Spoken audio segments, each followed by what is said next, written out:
अस्सलाम वालेकुम। आज के इस प्रोग्राम में मुझे दो मौजूआत पर बात करनी है। अहम मौजू जिस पर हम बात करेंगे वो 10 मई 2025 के वाकयात हैं और इस हवाले से कि उस दिन इस हवाले से क्या क्या झूठ बोला गया, किसने किस पर कहां कहां कितने हमले किए और मीडिया को किस तरीके से गलत तौर पर इस्तेमाल किया गया, क्या बातें लोगों के जहनों में बिठाने की कोशिश की गई, वो कोशिश किस हद तक कामयाब हुई। बहुत अहम मौजू है, लेकिन मैं जो भी बात करूंगा वो कोई तबसरा या तजिया नहीं होगा। एस्टैब्लिश्ड फैक्ट्स जो कि साबित शुदा हकाइक हैं उनकी रोशनी में हम बात करेंगे। एक दूसरा मौजूद जिसके ऊपर मैं बात करूंगा वो औरत मार्च कराची के हवाले से है। औरत मार्च कराची 10 मई को हो रहा है। इसी हवाले से मैं पहले इसी मौजू पे गुफ्तगू करता हूं। ये 10 मई को यानी कि आज के दिन यानी इतवार के दिन दोपहर के वक्त कोई 3 बजे से ऑनवर्ड तो सी व्यू का एरिया है वहां पे बीच व्यू पार्क में इस मार्च का इनकाद किया जा रहा है। इस मार्च के हवाले से जो बड़ी खबर बनी वो इस मार्च से ज्यादा इस मार्च का इजाजतनामा था, एनओसी था। एनओसी के लिए अप्लाई किया गया, पहले तो एनओसी मिल नहीं रहा था और फिर एनओसी देने के हवाले से मुख्तलिफ शराइत रखी गई। मुख्तलिफ शराइत जो हैं उनके ऊपर साइन करने को कहा गया। उन शराइत में कोई लिबास के हवाले से मामला थे और उसके अलावा ये बात थी कि जो बलूचिस्तान की खवातीन हैं जो कि बलोच यकजहती कमेटी के ज़रिए जिनकी रिप्रेजेंटेशन है उनको इस मार्च में नहीं आने देना। मतलब कराची में मार्च हो रहा है और कराची जो आप लोग जानते हैं कराची को मिनी पाकिस्तान कहा जाता है और कराची में पाकिस्तान के हर इलाके, हर सूबे, हर हिस्से की जो रिप्रेजेंटेशन मौजूद है तो उसमें स्पेसिफिकली बलोच खवातीन के हवाले से उनसे एक शर्तनामे पे साइन करवाने की कोशिश की गई। औरत मार्च कराची की मुंतजमीन ने वाज़े तौर पर इस तरह के किसी भी शर्तनामे पे दस्तखत करने से इनकार कर दिया। ये बात उन्होंने बाकायदा एक अपनी जो प्रेस रिलीज जारी की हफ्ते के दिन उसके अंदर उन्होंने बताया कि ऐसी कोई बात नहीं कि उन्होंने किसी भी ऐसी दस्तावेज के ऊपर दस्तखत किए और ये बात हकीकत है। अब जब सिंध हुकूमत के ऊपर प्रेशर आया चारों तरफ से और उनके पास कोई भी एक लेजिटिमेट रीजन नहीं रही, कोई एक्सक्यूज नहीं रहा तो अल्टीमेटली उनको जारी करना पड़ा एक एनओसी। लेकिन उसके अंदर उन्होंने बहुत ज़्यादा शराइत रखी और वो शराइत इस तरह से है एक जिस तरह एक पूरा निकाहनामा होता है उस तरीके से वो शराइत रख दी कि तुमने ये नहीं करना, ये नहीं करना, इस वक्त उठ के ये जाना है और सुबह इतने बजे उठना है और फिर ये करना है। हम औरत को आज़ादी देते हुए, औरत को इजाज़त देते हुए इतनी पाबंदी लगाते हैं, इतनी शराइत रखते हैं, उसको सांस लेने की इजाज़त देने के ऊपर भी हमारी शराइत इतनी ज़्यादा सख्त होती हैं और इतनी ज़्यादा होती हैं कि वो हम इजाज़त ना ही दें तो फिर बेहतर है। और वही चीज़ जो है वो हमें इस इजाज़तनामे में नज़र आई और यकीनी तौर पे ये इजाज़तनामा एक और मैनिफेस्टेशन थी इस बात की कि औरत मार्च क्यों ज़रूरी है। औरतों का इकट्ठा होना, औरतों के हकूक़ के लिए, बराबरी के लिए, अपने जो हकूक़ इतने लंबे अरसे से जनरेशन से जो सलब किए गए हैं, एक तो उन हकूक़ का मिलना और जो ज़्यादतियाँ हुई हैं उस हवाले से वो तमाम चीज़ें जो उनका हक बनता है और जो ज़्यादती होने से मुराद ये है कि अगर पहले कम दिया गया तो अब हक से ज़्यादा दिया जाना जो है वो इंसाफ का तकाजा है बुनियादी तौर पर।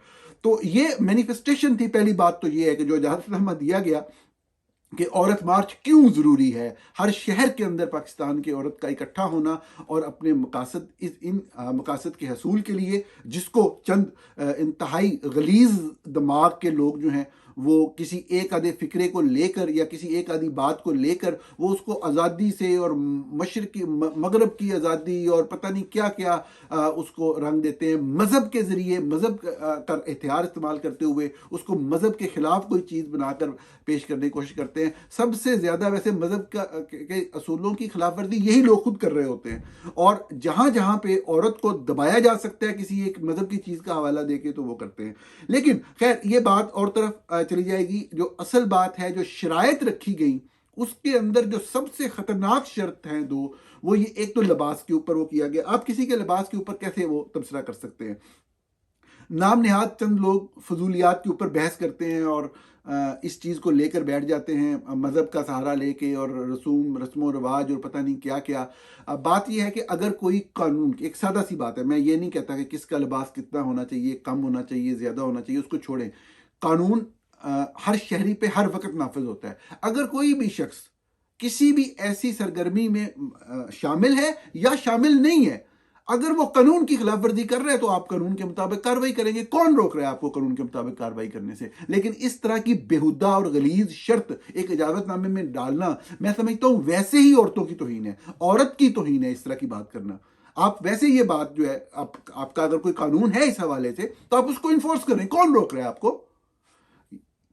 किसी तरह की वही वाली बात है जो हमें सियासी बाकी इत्तेमाद के हवाले से नज़र आती है। जब आपने फ्रीडम ऑफ असेंबली देनी है लोगों को, उनको इज्तिमा का राइट देना है, तो आप उसमें किसी भी तरह की रिकावट, ये रिकावट डालने के मुताबिक बात है। और दूसरी, जैसा मैंने अर्ज़ किया, सबसे खौफनाक बात, सबसे खौफनाक शर्त बलोच खवातीन की शामिल होने पे पाबंदी की बात करना, जो कि उनकी शर्त है। साफ ज़ाहिर है कि बलोच खवातीन वेरी मच ये पाकिस्तान तोड़ने वाले हमेशा से सरगर्म अमल रहे, हमेशा से इन्होंने तहरीरें लिखवाई, सहाफ़ियों को इस्तेमाल किया। 1971 से पहले भी ये हमेशा हर बंगालियों के बारे में ये यहाँ पे लोगों को तहरीरें लिख लिख के उनके बारे में नफरत जो है वो उभारते थे कि ये लोग इतने गंदे हैं, इनके कद छोटे हैं, इनको बात करनी नहीं आती है, इनको असलूब का नहीं पता, इनको तरीक का नहीं पता, और उनके गद्दार हैं, भारत से मिले हुए हैं। हर तरह के गलीज और घटिया सहाफ़ी मुसलसल इस्तेमाल हुए 71 से पहले भी, 71 के बाद भी, फिर वही सिलसिला चलता रहा, हमेशा चलता रहा। वो लोग जिन्होंने पाकिस्तान बनाया था उनको पाकिस्तान मुखालिफ करार दे दिया गया, उनको पाकिस्तान दुश्मन करार दे दिया गया। और बिल्कुल वही सूरत हाल अभी चल रही है। हम देखते हैं कि सहाफ़ी बैठते हैं, उनकी तहरीरें पढ़ें आप, सहाफ़ी प्रोग्राम में, टॉक शो में बैठे होते हैं, वीलॉग में बैठे होते हैं, आप उनकी बातें सुने किस तरीके से। वो जी फलां वाक़या हुआ है तो जी मारंग बलोच जो है वो तनकीद नहीं कर रही, वो मजम्मत नहीं कर रही। अरे भाई, 50 वाक़यात हो गए, मार मार के उन्होंने बलोचों को जो है वो उसकी कोई हद नज़र नहीं आ रही। अगवा हो रहे हैं लोग पिछले 1.5 साल से, तो बलोचिस्तान की औरत को निशाना बनाया जा रहा है। एक दिन आप कभी अपने प्रोग्राम में, अपनी तहरीर में, अपने वीलॉग में डिस्कस नहीं करते, और फिर आप उनसे तवक्को करते हैं कि वो आके जो है ना मजम्मत करें। हद है। मतलब आप जुल्म की तमाम हदें पार कर जाते हैं, 20 लोगों को मार जाते हैं, और फिर आप इस तरह की बातें करते हैं। कोई शख्स भी किसी भी सूरत में दहशत गर्दी के किसी भी अमल की हमायत नहीं कर सकता, की ही नहीं जा सकती। जहनी माजूर होते हैं जो वो बात करते हैं। लेकिन वो लोग जो कि बलोच यकजहती कमेटी को रिप्रेजेंट करते हैं, जो आईने पाकिस्तान और कानून पाकिस्तान के तहत अपने हकूक की बात कर रहे हैं, इन लोगों को निशाना बनाने वाले एक बहुत बड़े मकसद पे अमल पैरा हैं। एक एजेंडा है, एक मिशन है रावलपिंडी के अंदर बैठे चंद ताकतवर लोगों का, जो कि एकम्प्लिश किए जाने तक वो बाज नहीं आएंगे। ये बात मैं बार बार आपको बता रहा हूं। इनका निशाना हमेशा से, रावलपिंडी में बैठे इन जर्नेलों का निशाना हमेशा से, कभी भी याद रखिएगा ये फिक्रा, कभी भी मुसल्लाह लड़ने वाले लोग नहीं होते अमूमी तौर पे। इनका असल निशाना कलम की ताकत इस्तेमाल करने वाले, दलील की ताकत इस्तेमाल करने वाले, कानून की बात करने वाले, आइन की बात करने वाला तो बंदा जो है इनका दिल करता है तोप के सामने बांध के उसको मार दें। इनका निशाना वो होते हैं। बड़े इल्जामात लगाए, बड़े झूठ बोले।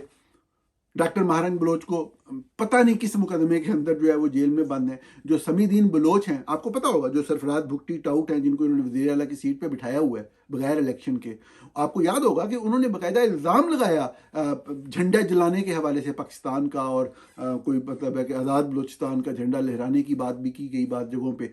सरफराज भुट्टी ने वो बात कर दी। अब वो जो वीडियो वो बात कर रहे थे वो वीडियो जाली थी, वो वीडियो समीदीन बलोच की थी नहीं, वो कि इनसे मुंसलिक वीडियो थी नहीं। फिर बाद में उसको मानना पड़ा। साफ ज़ाहिर है वो इतना ज़्यादा फंस गए, उनको पता लग गया कि अगर आप ये नहीं मानेंगे तो आइंदा हमारी किसी बात की कोई वक़्त नहीं रहेगी। बलोच यकजहती कमेटी आखिरी एक कोशिश थी सिविलियंस की कि किसी तरीके से मामलात को हल कर लिया जाए, लेकिन पाकिस्तान की फ़ौज के जर्नेल अब फैसला कर चुके हैं। और वो फैसला क्या है वो आपको भी समझ आ रहा है, हमें भी समझ आ रहा है। पहले भी 1971 से पहले 7-8 साल पहले वो लिख के दे चुके हुए थे आलमी ताकतों को कि हम ये करने जा रहे हैं, और अभी भी हमें उसी तरह के ही मनाजर नज़र आते हैं। औरत मार्च के हवाले से जितनी भी सख्ती है वो पाकिस्तान फौज की तरफ से है। आईएसआई के सेक्टर कमांडर्स जो कराची में बैठे हुए हैं सारे निज़ाम को चला रहे होते हैं, पुलिस को डिक्टेट कर रहे होते हैं। अब जब ये वाली बात की जाए, अब जो पिछला दौर था जब उस वक्त हम लोग कहते थे कि जी ये पीटीआई जिम्मेदार है, पीटीआई ये चीज़ कर रही है, ये चीज़ कर रही है, तो उधर से आवाज़ आती थी हम नहीं कर रहे, फौज वाले कर रहे हैं। तो बात ये है कि ये सबको पता होता है कि इस तरह के मामलात में फौज जो है वो मुलव्वस होती है और ज़ोर से, ज़बरदस्ती से, ताकत से ये चीज़ करती है। लेकिन फ़र्क ये है पीटीआई बिल्कुल ही फौज के साथ सेम पेज पे आके और वो कौम का बाप और वो सारा कुछ उस तरह चलते थे। अभी प्रॉब्लम ये है, ये सब लोग समझते हैं, इलेक्शन में जो भी हुआ पीटीआई के साथ वो बात करने को या बैठने को तैयार नहीं है, उनका लीडर जेल में बैठा हुआ है। बाकी जो पॉलिटिकल फोर्सेस किसी भी तरीके से एक निज़ाम को लेकर चल रही हैं, कोई भी असूल की बात करने वाला शख्स किसी भी तौर पे इसको डिफेंड नहीं कर सकता। ये गलत है, गलत है, गलत है। लेकिन दूसरी तरफ आपको दूसरी साइड की दलील ज़रूर सुननी है, आंखें नहीं बंद कर लेनी। और वो दलील ये है कि अगर यहाँ से स्टैंड लिया जाता है इस चीज़ के ऊपर कि ओपनली खुल के खड़े हो जाएं कि जी हमने फ़ौज की बात नहीं माननी और फ़ौज का हाथ ज़बरदस्ती रोकना है कि बलोचों को मारना, बलोच लोगों को मारना जो है वो बंद कर दें और बलोच लोगों को उनके राइट्स दें और बलोच ख़वातीन को उनके राइट्स दें। आप उनको पाकिस्तान से अलग नहीं कर सकते ज़ोर ज़बरदस्ती, जिस तरीके से पाकिस्तान के फ़ौजी जर्नल करने की कोशिश कर रहे हैं, तो आप उनको कौमी धारे में रहने दें। अब ये मेन पॉइंट अगर कोई सियासी कुव्वत आके उठाती है तो फौज जो है उसको उठा के बाहर फेंक देगी, ये सबको मालूम है। बुनियादी बात ये है, हम सब लोग समझते हैं इस बात को, जिन्होंने तारीख में ये वाक़यात देखे हुए हैं। ये चंद बचुंगड़े नए आए हैं, गालियों निकालने के अलावा इनको कोई काम नहीं है, सहाफ़ियों पे दिन रात अटैक करते हैं। बात यह है कि इस मामले से निकलना कैसे है, इस सूरत हाल का हल क्या है। इसके हल में यकीनी तौर पे ये फैक्ट अपनी जगह पे है कि फौज एक मिनट नहीं लगाएगी। ये जो कहते हैं ना जी फौज की गोद में बैठे हुए हैं, इन लोगों से जान छुड़ाते हुए एक मिनट नहीं लगाएगी। और फौज अपने बंदों को लाना चाहती है, फौज एटलीस्ट सूबों की हद तक तो एक मिनट लगाएगी, वफाक की बात अलग है, एक मिनट लगाएगी और सब रिलीजियस एक्सट्रीमिस्ट एलिमेंट्स जो है उनको सामने लेके आ जाएगी। वो यही तो चाहते हैं कि जो थोड़ी बहुत कोई लोग सांस भी ले रहे हैं वो भी खत्म हो, इनके अंदर ठोंसा जाए जो है ना मजहब का जो है उसके जरिए कंट्रोल किया जाए इनको हर तरीके से। तो अब मसला ये है, सूरत हाल ये है कि अगर औरत मार्च को इजाज़त मिली है, बार बार उन्हें ये कहकर कि आप ये साइन करें और उन्होंने साइन नहीं किया और आगे इजाज़तनामे में शराइत लिख दी गई हैं कि ये चीज़ें नहीं होनी, तो अभी वो मार्च तो नहीं हुआ ना। जो शराइत लिखी गई हैं वो गैर आईनी, गैर कानूनी, गैर इंसानी है, पाकिस्तान के खिलाफ हैं, पाकिस्तान की यकजहती के खिलाफ है। जो शख्स भी उनमें से ये शर्त मानता है वो पाकिस्तान तोड़ने में फौजी जर्नलों का साथ दे रहा होगा, तो साथ दे रहा है, वो शर्तें नहीं मानी जाएंगी। अब दूसरी साइड पे हमारे बाद बड़े काबिल एहतराम दोस्त वो भी एक दलील के साथ बात कर रहे हैं। वो कह रहे हैं कि जी मार्च ही नहीं होना चाहिए, आप छोड़ दें, आप मार्च ही ना करें, आप एहतजाज करें। मार्च औरत के लिए हो रहा है, औरत हर इलाके, हर खित्ते, हर सूबे, हर शहर की औरत के लिए। बलूचिस्तान की औरतें यकीनी तौर पे उस मार्च का हिस्सा होंगी। ये शरायत औरत मार्च ने नहीं रखी, ये इंतज़ामिया ने, यानी कि फ़ौज के कंट्रोल में इंतज़ामिया ने रखी हैं। इन शरायत को कोई भी नहीं मानेगा। लेकिन ये कह देना कि एक्टिविटी ना हो, पॉलिटिक्स ये नहीं होती। पॉलिटिकल एक्टिविटी हमेशा की जाती है। पॉलिटिकल एक्टिविटी के अंदर रहकर ही आप स्पेस बनाते हैं। इस तरह की जो तहरीकें होती हैं उनके मकासद को अचीव करने की जिस कदर मुमकिन कोशिश हो वो की जाती है। अगर ये तवक्को की जाए कि एक पार्टी जो बैठी है, मैं अगेन रिपीट करूं, ये बात बहुत अहम है, ये कन्फ्यूजन फैलाने वाली बात है कि पीपल्स पार्टी अगर फौज के साथ फौज को चैलेंज नहीं कर सकती तो जी इक़्तिदार से निकल जाए, मेरा भी यही मौक़िफ़ है। एक साइड यही कहती है, मेरा भी यही मौक़िफ़ है कि छोड़ दें।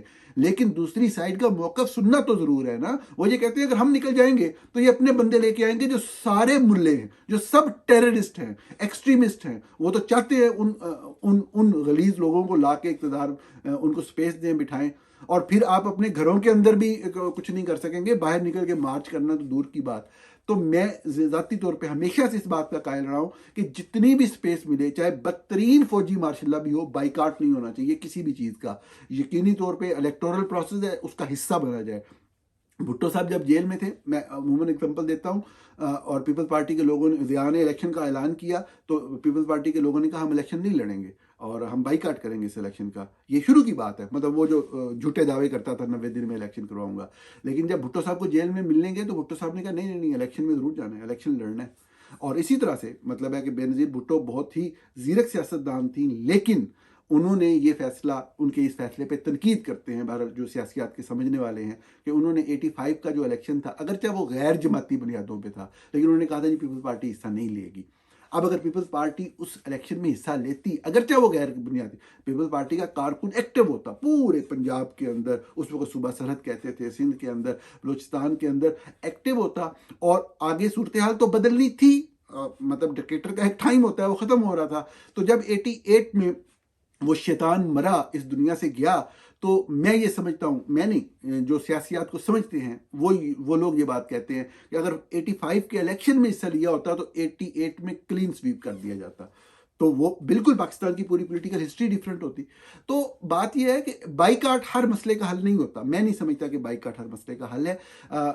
पार्टिसिपेट करना चाहिए पूरी तरह, हाँ पार्टिसिपेट करके आप हुकूमत के हक में तकरीरें करें, फौजी जर्नलों के हक में तकरीर करें, वो बात करें जो फौजी जर्नल कह रहे हैं, तो फिर कभी भी औरत मार्च को कोई भी एक्सेप्ट नहीं करेगा, आइंदा से उनकी क्रेडिबिलिटी खत्म हो जाएगी।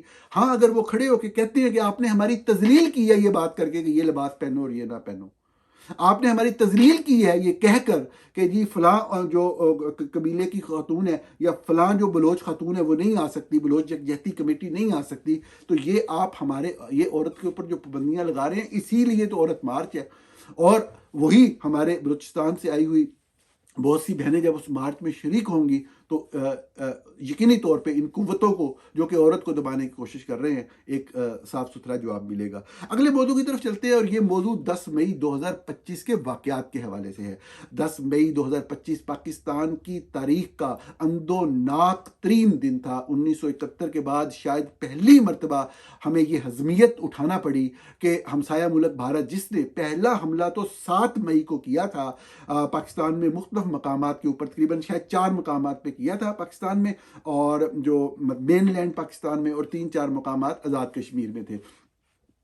अब जब ये हमला हो गया पाकिस्तान के ऊपर, तो जो इंडियन एयरफोर्स थी वो उसके जवाब में पाकिस्तानी एयरफोर्स ने स्क्रैम्बल किया, और हमने इंडिया के जो त्यारे हैं वो मार गिराए, जो कि इंडिया की हदूद में ही चंद त्यारे जो हैं वो गिरे इंडिया के। अब इसमें सूरत हाल ये हुई कि जो इंडिया ने हमला करना था वो कर लिया, जो जवाब फौरी तौर पर पाकिस्तान फौज ने सहाफ़ियों को एसएम किए, व्हाट्सएप किए, जिसके शवाहिद मौजूद हैं, जो कि बहुत जल्द सामने भी आएंगे अभी, कि उन्होंने कहा कि जी आप ये कहें कि हमने मुंह तोड़ जवाब दे दिया है, और बस अब इंडिया जो है वो करेगा, वो याद करेगा कि उसने किसके ऊपर हमला किया था। इधर से हमने आवाज़ उठाई हो, अल्लाह वाले हो, उन्होंने मेन लैंड पाकिस्तान पे अंदर बढ़ के हमला किया है। आपने त्यारे गिराए हैं एयरफोर्स के लिए, वेल डन, लेकिन इंडिया की इस जारियत का मुंह तोड़ जवाब इंडिया के ऊपर हमला करके दिया जा सकता है। मुसलसल सहाफ़ी लगे रहे 2-4 घंटे, लेकिन जब उनको पता लगा कि दाल नहीं गल रही, तो फिर ट्विटर भी खुला आपके सामने, और 1 साल की बंदिश के बाद, 1 साल से जायद की बंदिश के बाद, और फिर दूसरी चीज़ ये हुई कि फौज को फिर ये कहना पड़ा कि नहीं हम जवाब देंगे। अब उन्होंने कह तो दिया हम जवाब देंगे, उधर से इंडिया ने सैकड़ों हज़ारों ड्रोन जो हैं वो पाकिस्तान के ऊपर छोड़ दिए, जो पाकिस्तान के मुख्तलिफ शहरों के ऊपर प्रवास कर रहे थे, इंफॉर्मेशन गैदर कर रहे थे, और अपने निशानों को बाज़ जगहों पर निशाना भी बना रहे थे। जो अनऑफिशियल फिगर है उसके मुताबिक तकरीबन 100 लोग मारे गए। ये हम बात कर रहे हैं 7, 8 और 9 तारीख की, अभी मैं 10 पे नहीं आया। ये लोग जो मारे गए इन तमाम वाक़यात में, जिसमें अटक में, रावलपिंडी के आसपास और 20 जगहों पे ये लोग हैं जो रिपोर्टेड जो डेथ्स हुई। अब इसमें हमारे जो हुब्बुल वतनी वाले लोग हैं वो क्या कर रहे हैं जी, वो कोई बंदा बंदूक लेके खड़ा है वो मार रहा है, साथ में फौज वाला खड़ा है मार रहा है, वो कह रहे हैं जी ये बड़ी यकजहती की मिसाल है, और वो फौज और अवाम की, फौज और अवाम कोई दुश्मनी नहीं है, कोई बंदा यहाँ पे फौज के खिलाफ नहीं है। ये सिर्फ जो दिमाग बेचारों के में भूसा भर गया है वो इससे निकलते ही नहीं है। बात यह है कि जब 4000 अरब दिन रात मेहनत करके खून पसीने की कमाई से बजट दिया जाता है, तो ये आप दफा कर रहे हैं कि एक छोटा सा मामला हुआ है और 4000 ड्रोन जो हैं वो आपके फ़ज़ा के अंदर फिर रहे हैं, और कोई बंदा उनको रोकने वाला नहीं है। ऊपर से आप दलीलें दिलवा रहे हैं कि जी ड्रोन इतने का है, उसको जो गिराने वाला है वो इतने का है, तो हम तो ये कर ही नहीं, हमें तो ये नहीं करना चाहिए। तो अभी हम देखते हैं।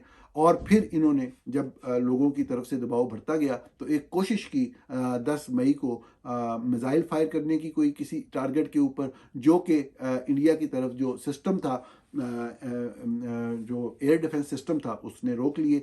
और लेकिन उन्होंने मिसाइल फायर करने का जवाब फिर इस तरीके से दिया कि 10 मई 2025 की सुबह पाकिस्तान की 6 एयर बेसेस को, पाकिस्तान के वफाकी दारुल हुकूमत इस्लामाबाद के करीब पाकिस्तान की फजाइया की सबसे अहम एयरबेस नूर खान एयरबेस को बराह रास्त निशाना बनाया गया।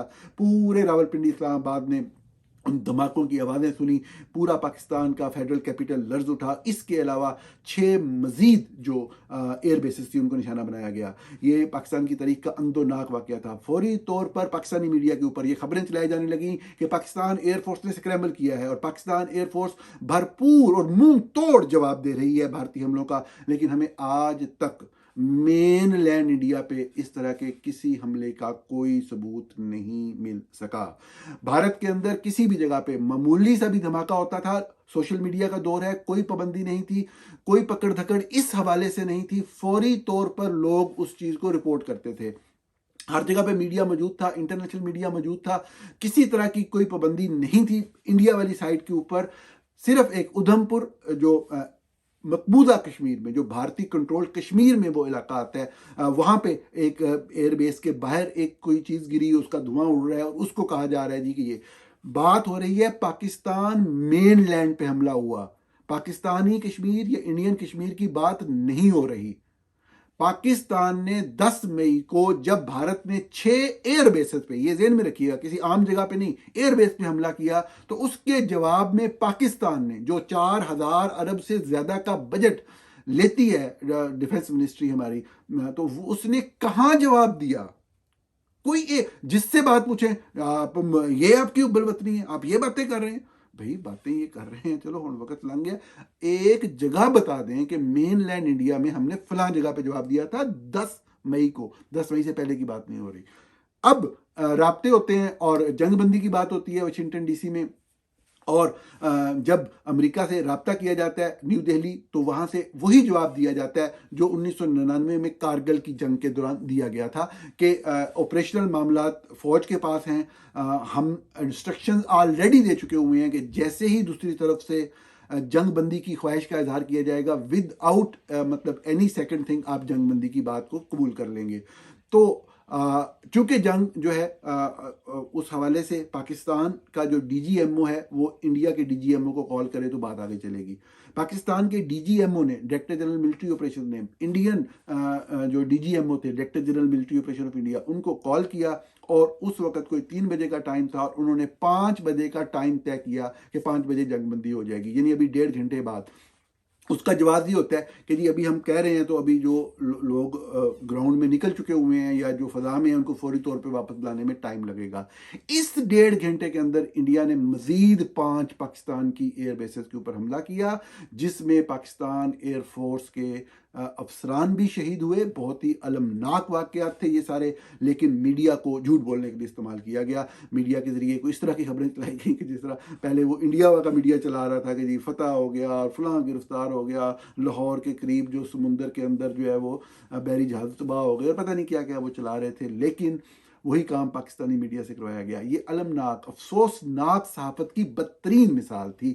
अगर ऐसी कोई बात थी कि पाकिस्तान ने जवाब दिया तो आज के दिन तक कोई एक बंदा कोई एक जगह ही बता दे। बरामोस मिसाइलों का जी जखीरा दिला दिया गया, ये खबर सहाफियों ने बकायदा ट्वीट की है, खबर चली, कोई ऐसा वाकई सिरे से पेश नहीं आया वहां पे। तो बात ये है कि और जो वाकयात यहाँ पेश आए उसके पूरे लोगों को बेवकूफ़ बनाना तो आसान होता है ना, उसके पूरे जो सेटेलाइट इमेजरी है वो ऑनलाइन अवेलेबल होती है। आप थोड़ी सी पेमेंट करके वो जाके उस दिन की इमेजरी देख सकते हैं, चंद लम्हे पहले की देख सकते हैं। मतलब आप 9 मई 2025 की लेंगे इमेजेस उस जगह के, और फिर आप 10 मई के लेंगे तो आपको नजर आ जाएगा कि वहां पे अटैक हुआ है। ये बात करने का मकसद सिर्फ एहतसाब होता है। जो बंदा बात कर रहा है वो कोई भारत की फेवर नहीं कर रहा, वो ये कह रहा है कि आपने भारत को जवाब क्यों नहीं दिया भाई। आप तो कहते थे हम मुंह खट्टा कर देंगे, दांत खट्टे कर देंगे, हम ये कर देंगे, हम वो कर देंगे, आप कुछ भी नहीं कर सके। तो ये बात है। और फिर बाद में ड्रामा करने के लिए, दिखाने के लिए, कभी फील्ड मार्शल का ड्रामा हुआ, कभी कोई ड्रामा हुआ, आज के दिन तक वो बैठते हैं चंद सहाफ़ी, अरे जंग ते बड़ा जी असी यह करता सी।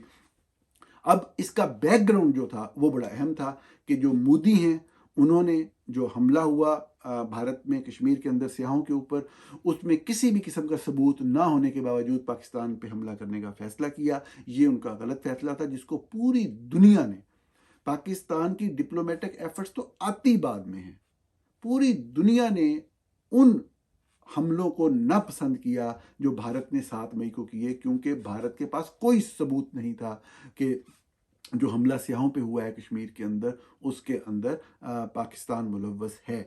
इसलिए भारत को इंटरनेशनल सतह के ऊपर अपने दोस्त ममालिक की तरफ से भी सरदमोरी का सामना रहा, जो कि फैक्ट है। पाकिस्तान को डिप्लोमेटिकली बहुत ज़्यादा स्पेस मिली, जो कि फैक्ट है। जो सच है वो सच है। लेकिन ये कौन सी सहाफत है कि जी झूठ बोलें जी और ये कहें लोगों का मोरल बुलंद होना चाहिए। ये मोरल बुलंद करते करते जो मुश्किल वक्त आना है ना, तो फिर कुछ भी नहीं होता। तो ये बातें कि आपको अपनी कमजोरियों का एटलीस्ट पता हो। आपको पता लगा कि आपके पास जो एयर डिफेंस सिस्टम है वो काम नहीं कर सका। जिस दिन आपने 7 मई को भारतीय जहाज गिराए, आप खुद कहते हैं जी चाइना की टेक्नोलॉजी थी, ये हुआ, हमें लोकेशन का पता लगा, हमने उनको ब्लाइंड किया। तो ये बात जो है, जो बात सही है वो सही है।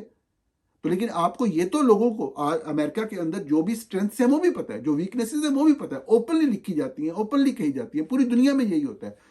आपने अगर मिसाइल फायर किए और वो इंडियन एयर डिफेंस सिस्टम ने रोके, तो आपको ये बात माननी चाहिए।